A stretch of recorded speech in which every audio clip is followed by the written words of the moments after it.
واصف مجھے ازل سے ملی منزل ابد، ہر دور پر محیط ہوں جس زاویے میں ہوں۔ محترم سامعین، یہ سلسلہ کلام حضرت واصف علی واصف علیہ الرحمہ کی گفتگو پر مشتمل ہے، جس میں آپ رحمۃ اللہ تعالی علیہ نے مختلف سوالات کے جوابات ارشاد فرمائے۔ سوال پوچھا گیا، والدین سے احسان کے بارے میں فرمائیے۔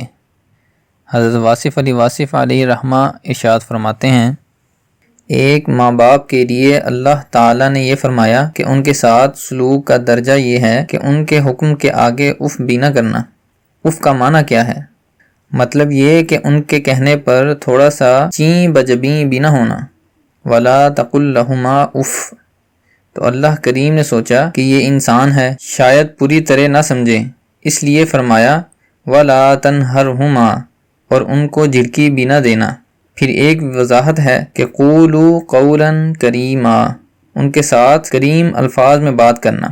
اللہ کریم نے یہاں کریم کا لفظ بہت اچھا استعمال کیا ہے، اور پھر آگے فرمایا کہ جب یہ بوڑھے ہو جائیں تو تمہارے جوان بازو ان کے لیے رحمت کا سایہ بن جائیں یا بن جانا چاہیے، اور جب ان کے پاس اپنی دیکھ بھال کا کوئی سامان نہ رہے تو ان پر احسان کرنا۔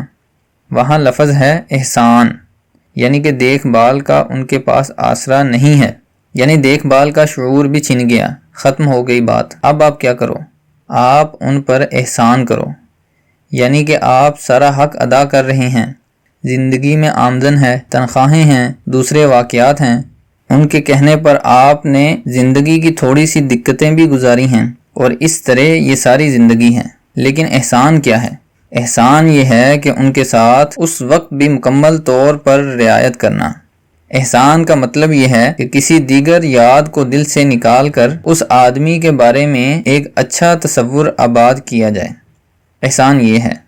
آپ اپنے دل میں دیکھیں، بہت سے لوگ ایسے ہوں گے جو آپ کے ساتھ اچھا سلوک نہ کر گئے ہوں گے، تو آپ میں رنجش، افسوس یا غصہ موجود ہوگا۔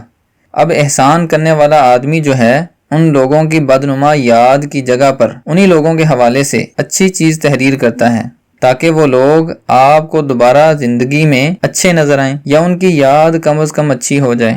بس یہ احسان ہے۔